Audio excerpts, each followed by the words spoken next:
எல்லாருக்கும் வணக்கம். எப்படி இருக்கீங்க? இன்றைக்கி நம்ம வந்து பூண்டு ஊறுகாய் எப்படி பண்ணுறதுன்னு பார்க்க போகிறோம். இது ஃபுல்லுமே என்னுடைய ஸ்டைலில் நான் எப்படி பண்ணணும் அதுதான் நான் இன்றைக்கி சொல்கிறேன்.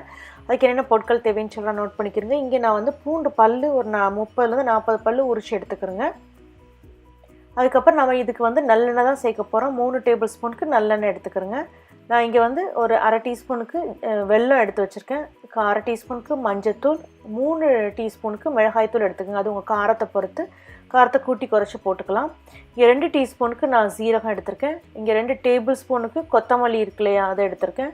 அதுக்கப்புறம் 1/4 டீஸ்பூனுக்கு வெந்தயம் எடுத்திருக்கேன். 1 டீஸ்பூனுக்கு கடுகு, கொஞ்சம் கருவேப்பிலை, உப்பு தேவையான அளவு. அப்புறம் நம்ம வந்து ஒரு 1/4 டீஸ்பூனுக்கு நம்ம பெருங்காயம் சேர்க்க போகிறோம்.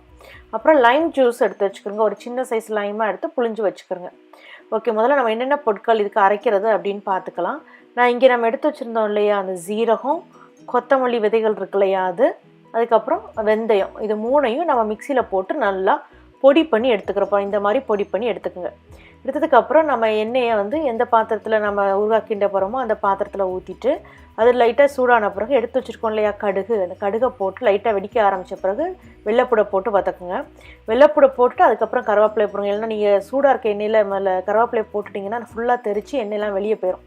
அதில் வெள்ளைப்பூடை போட்டுட்டு அதுக்கப்புறம் நீங்கள் வந்து கருவேப்பிலையை போட்டு லைட்டாக வதக்குங்க. அதாவது லைட்டாக அது ப்ரௌன் ஆகணும், லைட்டாக அந்த ஓரத்துலலாம் ப்ரௌன் ஆகணும். நான் சொன்ன மாதிரியே இங்கே வந்து லைம் ஜூஸ் எடுத்து வச்சுக்கிறோங்க. அதுக்கப்புறம் இங்கே பாருங்கள், இந்த மாதிரி லைட்டாக ப்ரௌன் ஆகிடுச்சா, இதில் நான் வந்து எடுத்து வச்சுருக்க மஞ்சத்தூள், மிளகாய் தூள் இருக்குல்லையா அதுக்கப்புறம் அரைச்சி வச்சுருக்கோம் இல்லையா அந்த பவுடர், அந்த கொத்தமல்லி, சீரகம், அந்த வெந்தயம் அதையும் போட்டு லைட்டாக வதக்குங்க. அந்த பச்சை வாசனை போகணும் இல்லையா, அதுக்காகத்தான். இப்போ அதை லைட்டாக வதக்குனதுக்கப்புறம் நம்ம எடுத்து வச்சுருக்க அந்த பெருங்காய பொடி இருக்கு இல்லையா, அது தேவையான அளவு உப்பு, அப்புறம் வெள்ளைக்கட்டி நம்ம எடுத்து வச்சுருந்தோம் இல்லையா அதையும் போட்டு நல்லா மிக்ஸ் பண்ணுங்கள். மிக்ஸ் பண்ணிட்டு அடுப்பை ஆஃப் பண்ணிடுங்க. இதுக்கு எனக்கு இது வந்து எலக்ட்ரிக் அடுப்புனால இன்னொரு அடுப்புக்கு மாற்றி வச்சுருக்கேன். அடுப்பை ஆஃப் பண்ண பிறகு நீங்கள் வந்து அதில் அதை எடுத்து வச்சுருக்க லைம் ஜூஸை சேருங்க. சேர்த்துட்டு அப்படியே கொஞ்சம் ஆற விட்ருங்க. ஆற விட்டதுக்கப்புறம் நம்ம அதை பாட்டிலில் ட்ரான்ஸ்ஃபர் பண்ணலாம். இதை வந்து நீங்கள் கண்ணாடி பாட்டில் இல்லைனா ஏதாவது கண்ணாடி கப்பு ஏதாவது இருந்தால் அந்த கப்பை நல்லா கழுவி காய வச்சு தண்ணியெல்லாம் வடித்ததுக்கப்புறம் அதை நீங்கள் அதை பவுலில் எடுத்து வைக்கலாம். இந்த ஊறுகாயை வந்து நீங்கள் வந்து இல்லை லெமன் சாதமோ, தயிர் சாதமோ, இல்லை தக்காளி சாதம், எந்த விதமான சாதத்துக்கும் வச்சு சாப்பிட்லாம். ரொம்ப நல்லாயிருக்கும். நம்ம வீட்லேயே நம்ம ஈஸியாக பண்ணிடுறோம்.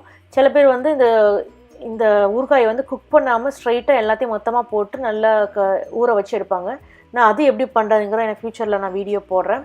இதை ட்ரை பண்ணி பாருங்கள். பார்த்துட்டு உங்களுக்கு பிடிச்சிருந்துச்சுன்னா உங்கள் கமெண்ட்ஸ் சமையல் வந்தில் போஸ்ட் பண்ணுங்கள். இந்த வீடியோவை லைக் பண்ணுங்கள், சேனலை சப்ஸ்கிரைப் பண்ணுங்கள். கூட பெல் சிம்பிள் நீங்கள் கிளிக் பண்ணிட்டீங்கன்னா நான் அப்டேட் பண்ணுற வீடியோஸ் உடனே பார்க்கலாம். இன்னொரு வீடியோவில் சந்திக்கலாம். நன்றி, வணக்கம்.